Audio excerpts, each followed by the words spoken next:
எல்லோருக்கும் வணக்கம். சமீபத்தில் செந்தில் பாலாஜி மீது நடத்தப்பட்ட வருமான வரித்துறை சோதனை, கூடவே சில நாட்களுக்கு முன்பு நடத்தப்பட்ட சபரீசன், ஜி ஸ்கொயர் போன்ற இடங்கள்ல நடந்த அந்த சோதனை. நேற்று பார்த்தீங்கன்னா அமலாக்கத்துறை ஓபிஎஸ் மகன் ஓபி ரவீந்திரநாத்துக்கு சொந்தமான 10 கோடி ரூபாய் சொத்துக்களை, ஏன்னா இவர் லைக்கா நிறுவனத்திலிருந்து ஒரு 8.5 கோடி ரூபாய்க்கு பணம் பெற்றிருக்கிறார் என்று அதை முடக்கி இருக்கிறாங்க. அதே மாதிரி உதயநிதி ஸ்டாலின் தான் முடக்கி இருக்கிறாங்க.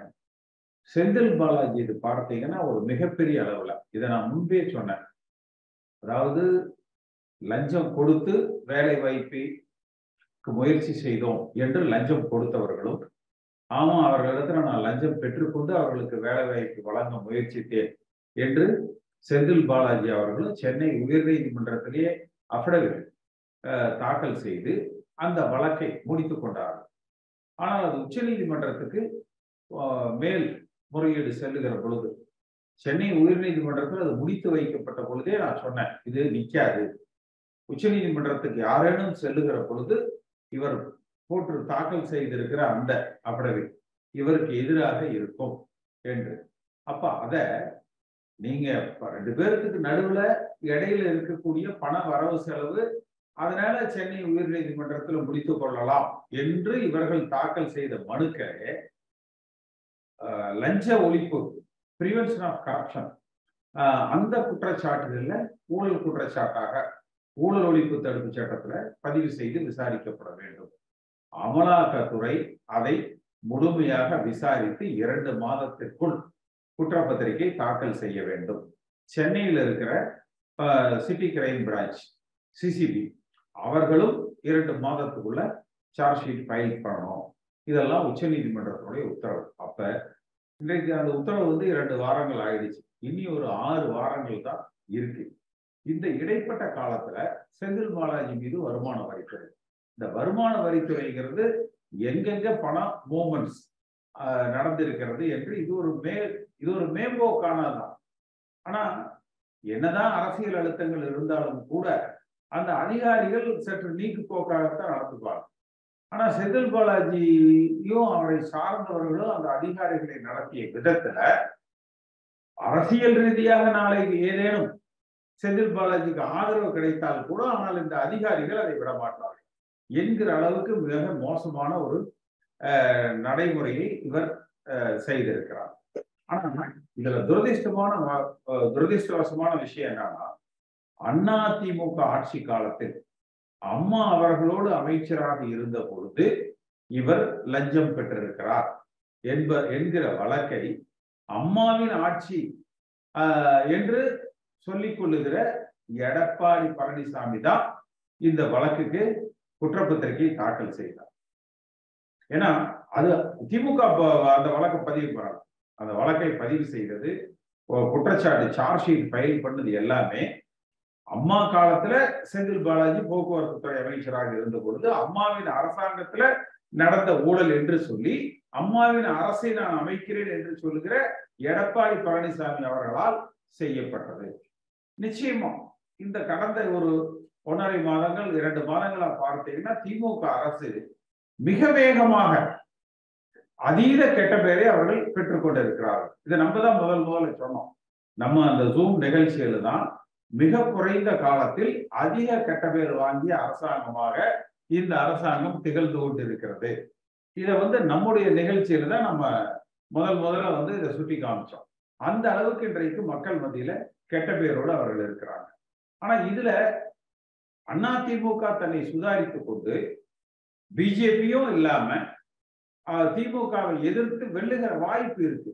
ஆனா எடப்பாடி பழனிசாமிக்கும் அவர்களோடு பயணிக்கிற அமைச்சர்களுக்கும் இவர்கள் பக்கம் ஏதேனும் இந்த வழக்குகள் திரும்பிவிடக் கூடாது என்பதற்காக இவர்கள் அதிமுக என்கிற இயக்கத்தை பாஜகவிடத்தில் அடகு வைக்கிறாங்க. பாஜக என்ன செய்யறாங்க, அதாவது இன்றைக்கு கூட இந்த நாடாளுமன்றத்துல புதிய கட்டடம் திறக்கிறாங்க. அதுல தமாக, தமிழ் மாநில காங்கிரஸ் வாசன், அவரது கட்சிக்கு அடுத்து அதிமுக கட்சிக்கு இடம். இதை விட அவ்வளவு கேவலம் வேற என்ன செய்யணும் இந்த பாரதிய ஜனதா கட்சி? அதையெல்லாம் ஏற்றுக்கொள்ளுகிற அதிமுகவை அடகு வைக்கிற செயல்ல எடப்பாடி பழனிசாமி இருக்கிறார்.